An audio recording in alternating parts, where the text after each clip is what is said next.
नमस्कार, मैं doctor Vrinda Singh, associate professor home science, government girls college Nagaur. आज मैं नायलॉन रेशे के केमिकल कैरेक्टरिस्टिक्स के बारे में चर्चा करूंगी। पिछले वीडियो में मैंने फिजिकल कैरेक्टरिस्टिक्स ऑफ नायलॉन के बारे में चर्चा किया था कि नायलॉन के विद्युत संवाहकता कैसा होता है, फफूंदी और कीड़ों पर इसका कोई हानिकारक प्रभाव नहीं पड़ता है। आज की इस वीडियो में मैं बताऊंगी कि रसायनों से नायलॉन के रेशे किस प्रकार से प्रभावित होते हैं।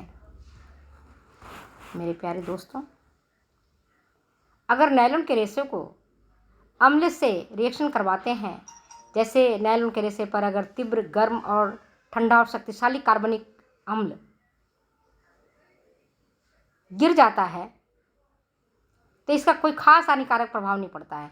कार्बनिक अम्ल में जैसे ऑक्जेलिक अम्ल हुआ, साइट्रिक अम्ल हुआ, ये कार्बनिक अम्ल कहलाते हैं।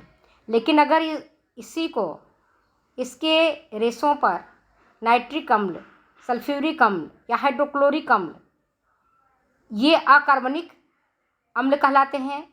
अगर इनके रेशों का प्रतिक्रिया कराई जाती है या गिर जाते हैं रेशों पर, तब इनके रेशे पूर्णतः नष्ट हो जाते हैं। ठंडा और गर्म ये दोनों ही अम्ल इनके लिए नुकसानदायक हो जाते हैं। इसलिए नायलॉन के वस्त्र पर अगर आप लेबोरेटरी में काम कर रहे हो और अगर उसका एक भी छींटा पड़ गया अम्ल का, तो जहाँ से उसका छींटा पड़ता है वहीं से वो खत्म हो जाता है, मतलब वहीं से छेद हो जाएगा, खत्म हो जाएगा, वहाँ से रेशा कमज़ोर हो जाएगा। और 5% खौलते हुए अम्ल में डालने से इसके रेशे पूर्णतः उसमें घुल जाएंगे, गल जाएंगे। आपको पता ही नहीं पड़ेगा कि कहाँ वो रेशा उसका चला गया। लेकिन तनु, डाइल्यूट और ठंडे कार्बनिक अम्ल जैसे ऑक्जेलिक अम्ल है, साइट्रिक अम्ल है, इन पर अगर ये रेशे पर अगर ये अम्ल गिर जाते हैं, वस्त्र पर गिर जाते हैं, तो इसका कोई हानिकारक प्रभाव नहीं पड़ता है। दूसरा है क्षार का प्रभाव। नायलॉन के रेशे क्षार से प्रभावित नहीं होते हैं। अल्कली से इस पर कोई प्रभाव नहीं पड़ता है विशेष करके। इस कारण आप इसके रेशे को किसी भी प्रकार के साबुन या शोधक पदार्थों से या डिटर्जेंट से आप धो सकते हैं। इसके बाद देखते हैं इसका रंगों का क्या प्रभाव पड़ता है। नायलॉन के रेशों में रंगों के प्रति गहरा सादृश्य होता है, इसलिए इस पर सभी रंग आसानी से चढ़ जाते हैं और पक्के रहते हैं। नायलॉन का रेशा प्रोटीन रेशा है, इसलिए इसमें अमीनो रंग, डिस्पर्स रंग और अम्लीय रंगों द्वारा रंगा जाता है। फिर देखते हैं इसका पसीने का प्रभाव। Effect of sweats. नायलॉन के वस्त्र पसीने नहीं सोखते हैं, इसलिए इन पर पसीनों का कोई हानिकारक प्रभाव नहीं पड़ता है। रेशे निर्बल नहीं होते हैं, परंतु पसीने वाला स्थान पर कुछ हल्के और फीके हो जाते हैं। और अब देखते हैं इसका विरंजक का क्या प्रभाव पड़ता है। तेज और शक्तिशाली ब्लीच से नायलॉन के रेशे प्रभावित होते हैं, इससे रेशों को नुकसान पहुंचता है, इसलिए ब्लीच हेतु तनु घोल का प्रयोग करना चाहिए। नाइट्रोजन पेरोक्साइड का प्रयोग इसका उत्तम रहता है। अब हम ये देखते हैं, ये आपकी इसकी कैरेक्टरिस्टिक्स हो गया आपका फिजिकल और केमिकल। अब हम देखते हैं नायलॉन से वस्त्र का निर्माण कैसे होगा। पहले अपना नायलॉन का रेशा बना और इसके बाद उसके धागे से वस्त्र बनता है। तो आप ये देखिएगा, नायलॉन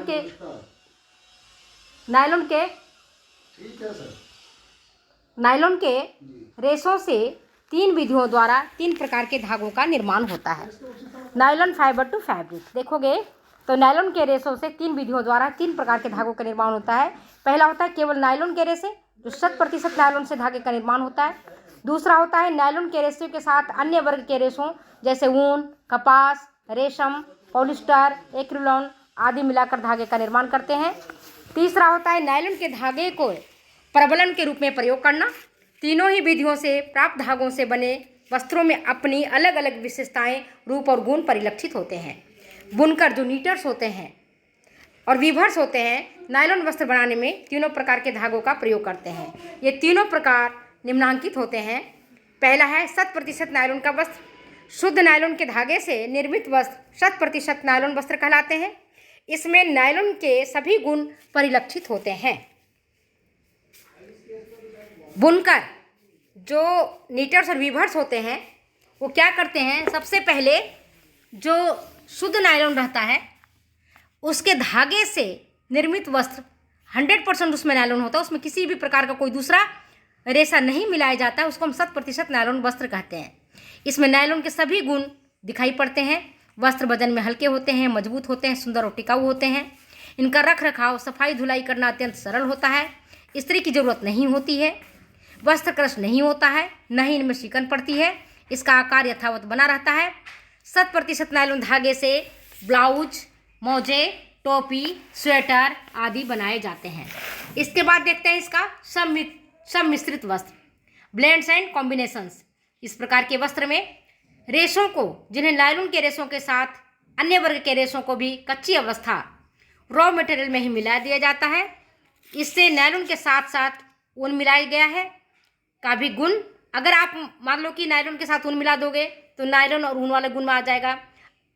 अगर आप कॉटन के साथ मिलाओगे तो कॉटन वाले गुण आ जाएंगे। रेशम के साथ मिलाओगे तो रेशम वाले गुण आएंगे। इस प्रकार जो सम्मिश्रित वस्त्र है, ब्लेंड्स है, ब्लेंडेड फैब्रिक्स है, ये भी 3 प्रकार के होते हैं। पहला क्या होता है, ब्लेंड रेशों द्वारा ब्लेंडेड फैब्रिक।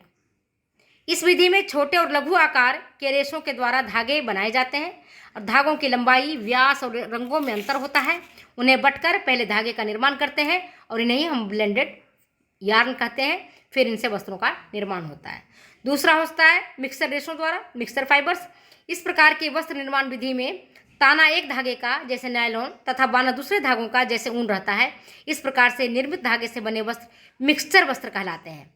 मतलब इसका एक जो धागा है आपका ताना कहलाता है और एक धागा आपका बाना कहलाता है। ताना कौन सी होती है, लंबाई वाली, जो लंबाई की ओर चलती है, किनारे किनारे चलती है, वो धागा कहलाती है ताना। और जो आपका पैरेलल में चलता है, जिसे बुनी जाती है वस्त्र, वो कहलाता है बाना। तो जो मजबूत होता है वो नायलॉन होता है और साइड में जो बाना होता है वो आपका ऊन से या आपको सूती वस्त्र से या रेशम कुछ भी मिला करके बना सकते हैं। और तीसरा होता है कॉम्बिनेशन, संयोजित वस्त्र। इस प्रकार के धागे के निर्माण हेतु 2 भिन्न भिन्न रेशों को अलग अलग बटकर धागे तैयार कर लेते हैं। अब इन तैयार धागों को एक साथ मिलाकर बटकर पलाई का रूप देते हैं और इस प्रकार पलाई से बने वस्त्र संयोजित वर्ग के वस्त्र कहलाते हैं। प्रायः ऐसे वस्त्रों पर उसका प्रतिशत उल्लेखित रहता है। ऐसे वस्त्र असाधारण और आश्चर्यजनक रूप से मजबूत और टिकाऊ होते हैं। नायलॉन के साथ आप रेशमी रेशा मिला सकते हो, ऊनी रेशा मिला सकते हो और सूती रेशा मिला सकते हो। नायलॉन और एसीटेट रेशा मिलता है। नायलॉन और रेयॉन को मिला करके बनाते हैं। नायलॉन और डेक्रोन को मिला करके बनाते हैं। इस प्रकार से सम्मिश्रित रेशों से बने वस्त्र की उपयोगिता और कार्यक्षमता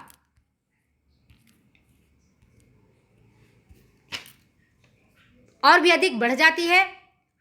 अगर इसे आप ऊन के साथ मिलाते हैं तो वस्त्र में मजबूती के साथ साथ उष्णता का गुण आ जाता है। कपास का साथ मिलाओगे तो अवशोषकता, शीतलता और कोमलता का गुण आ जाएगा। अगर आप नायलॉन के अनुसार मिलाओगे, डेक्रोन के साथ मिलाओगे, रेयॉन के साथ मिलाओगे, एसीटेट रेशा के साथ मिलाओगे, तो जिस रेशे को आप उसके साथ मिलाते हो उसका गुण उसी की तरह हो जाता है। इसके बाद आता है प्रबलन के रूप में रीइंफोर्समेंट। प्रबलन का अर्थ है तैयार वस्त्र को मजबूती प्रदान करने के लिए उसमें स्थान विशेष पर जहां वस्त्र पहनने से घिसकर शीघ्रता से फटता हो उस हिस्से पर नायलॉन के धागे का उपयोग करके उसमें मजबूती, प्रबलन, रीएनफोर्समेंट, ताकत प्रदान किया जाता है। नायलॉन धागे से ऐसे भी वस्त्र बनाए जाते हैं जिसमें अधिकांश भाग में दूसरे वर्ग के रेशे उपस्थित रहते हैं, परंतु कहीं कहीं स्थान विशेष पर जहां से वस्त्र घिसकर रगड़ खाकर फटते हैं नायलॉन का धागा लगाकर वस्त्र निर्माण किया जाता है। क्योंकि नायलॉन के धागों में मजबूती के साथ साथ तनाव सामर्थ्य का भी अद्भुत और निराला गुण विद्यमान रहता है। इस कारण वस्त्र की टिकाऊपन और कार्यक्षमता बढ़ जाती है। जैसे सूती धागे से बने मोजे में अंगुलियों एवं एड़ियों की जगह नायलॉन के धागे का प्रयोग करते हैं। इसी तरह स्वेटर में कुहनी के स्थान पर नायलॉन धागे का प्रयोग किया जाता है। इस प्रकार से आज मैंने नायलॉन के बारे में विशेष चर्चा की है। अगर ये वीडियो आपको अच्छी लगती हो तो शेयर करें, कमेंट करें, सब्सक्राइब करें और अगर किसी भी प्रकार का कोई प्रॉब्लम आ रहा हो तो बेशक बेहिचक आप बताएं, आपकी प्रॉब्लम को दूर किया जाएगा।